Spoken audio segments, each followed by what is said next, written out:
저는 이 문제에 대해서 심각하게 생각해 본 적도 여러 번이 아니었습니다. 필경 제가 만나본 사람들은 중국에 선교를 10년 넘어 했지만 일반적인 인사의 중국말도 할 수 없는데 중국 내지에 가서 광동말이나 복주말이나 그 지방 방언을 어떻게 하시고 어떤 대화로 선교를 할 수 있는가 저는 정말 궁금했습니다. 근데 여러분을 대화하는 가운데서 알고 보니까 그 당시에는 조선족을 대리인으로 세워서 번역을 통해서 말씀을 전한다고 하는 것입니다. 저는 그 말씀을 듣고 정말 놀랐습니다. 예수님이 우리한테 가르치는 것은 영혼 문제지 육적인 문제는 아니었던 것입니다. 만약 말씀을 전하는 목사님이 신실할지라도 그 말을 듣고 번역하는 사람이 영혼이 그 목사님이 말씀 그대로 신실하게 전할 수 있는가, 그것이 의문이 되기 때문입니다. 정말 우리는 한 영혼에 대해서 책임을 져야 하는 것입니다. 네 번째는 예수님은 영혼 구원을 선교의 목적으로 하셨습니다. 연변의 지리적인 관계로 남북 통일 문제와 이북 난민 문제, 또 그것 때문에 중국은 인권 문제와 국방 공정을 위한 세계적인 관심을 맺는 민감한 지역이기도 합니다. 많은 선교사들이 아직도 이북 난민을 구출하는 어린아이와 같은 성숙하지 못한 사랑으로 선교사에게 장애물을 설치하는 잘못된 일을 하고 있는 것입니다. 지금도 교회 건물을 건축하고 성년들이 성도의 수만 증가하는 유행적인 효과에 만족하는 분들도 많은 것입니다.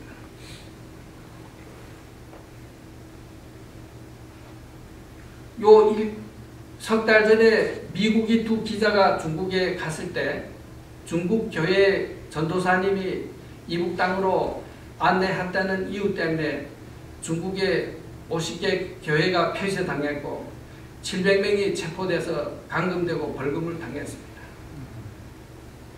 또 이북 난민 한 명을 집에서 양육하면 한 달에 500불을 준다는 그것 때문에, 사실은 중국에서 500불이면 대단한 돈이죠. 우리 유 목사님께서 일전에 중국에 다녀오셨겠지만 500불이면 3,500원인데 사실은 지금 일반 로이미 연변지대는 한 500원에서 800원, 상해나 베이징은 한 3,000원에서 4,000원 정도가 될 것입니다. 때문에 중국의 성도들은 그 물질적 유혹을 못 이기고 이북 사람을 감춰뒀다가 그것이 또 한국 교회에서 컴퓨터 대퇴해서 수락돼 갖고 한 사람도 빠짐없이 체포돼 갖고 500불이 아니라 몇천 불을 벌금하고 감금하고 이런 사건이 벌어짐으로써 믿음이 연약한 중국 교회가 완전히 쑥대밭이 되고 말았습니다. 그리고 사실은 중국 내지에서 보면 중국 사람이 기독교의 신앙생활은 인정하기 때문에 문제로 삼지 않고 있습니다. 그러나 외국 신분을 가진 다른 선교사들이 교회에 접근하면 민족 독립과 민족 분쟁과 공산주의 반공 사상을 전파할까 봐 그것이 문제되는 겁니다. 현재 중국이 종교법을 볼 때 외국인 강사는 종교국의 허가를 맡으면 자유로이 설교할 수 있고 결혼줄에도 설 수 있고 장례식이나 또 다른 기타 설교나 심지어 신학교에도 강의할 수 있는 자격을 가집니다. 그런데 미국이나 유럽의 선교사님들은 다 중국의 3자 교회와 종교국에 등록을 하고 정말 평화와 사랑을 화평한 가운데서 담대하게 전하는데 유독 한국 선교사들만 아주 신비스럽게 포장하고 정말 제가 들어도 이해할 수 없는 숨어 다니는 정말 쫓겨다니는 그런 식으로 복음을 어떻게 전할 수 있겠는가. 세상에서 인정 못 받는 게 어떻게 하나님의 나라에 가서도 인정받겠는가. 그것입니다. 또 다른 큰 문제는 연변에 지금 거의 20개 교단이 들어갔습니다. 그것도 미국이나 서양에서 간 것이 아니고 한국에서 들어간 것입니다. 그래서 일전에 제가 중국에 다녀온 중국 목사님하고 물었는데 중국의 교회가 내가 할 수 있고 앞으로 해야 할 제일 문제점이 뭐인가. 그 대만의 목사님이었는데 한국 교회와 중국에 들어와서 교파를 너무 많이 만들었다 그거죠.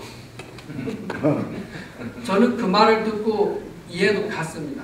그러나 몇천 년 동안 중국 역사를 우리가 살펴볼 때 제일 처음에 종교가 폐쇄되고 추방된 것은 교파 분쟁 때문에 황제와 로마 바티칸이 교황과의 싸움에서 결국은 폐쇄됐던 것입니다.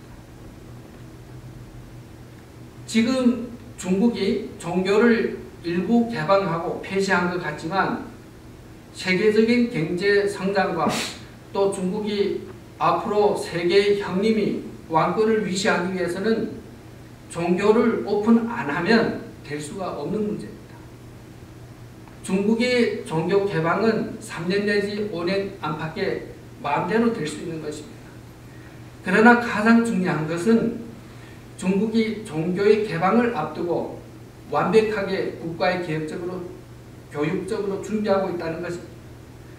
여러분은 형식적으로 가서 중국 사람이 돈이 없어 교회를 못 짓고 돈이 없어서 활동을 못하는 것처럼 착각하고 있는 것입니다. 왜 중국에 돈이 없습니까? 연변에 왜 돈이 없겠습니까? 제가 알건 데는 연변에 있는 분들이 미국에 있는 사람보다도 더 잘 사는 것 같습니다. 왜 그러냐? 한 가족이 4명이라면 3명은 한국, 러시아, 영국, 미국에 왔기 때문에 달마다 한 사람이 달러로 5,000달러에서 10,000불을 보냅니다. 그 사람들은 겉보기에는 포장도 안 하죠. 그렇죠? 옷도 수술하게 입고 집에는 노인하고 어린애밖에 없는 것 같지만 청장년들은 상해나 베이징에 가서 돈을 벌든지 아니면 해외로 가서 돈을 벌어서 중국에 다 보내기 때문에 집에는 달러로 얼마만큼 정제나는지도 모릅니다. 단지 영적인 성장과 믿음이 없기 때문에 교회에는 관심이 없고 또 교회에 자기가 헌금을 해서 봉사하고 사랑으로서 이웃을 도와야 한다는 그 의식과 그런 감이 없습니다. 그게 문제죠. 사실은 예수님의 사역을 보면 예수님이 다니면서 회당을 졌다는 기록이 성경에 어디 있습니까?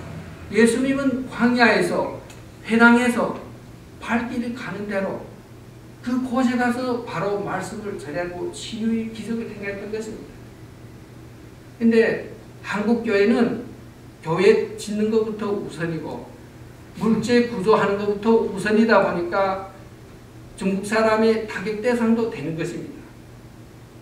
제가 안전부의 친구한테 물어봤더니만 이게 뒤에 소식이지만 중국에 와서 한국 선교사들이 불법으로 벌금하는 돈이 1년에 몇십 밀리온이 된대요.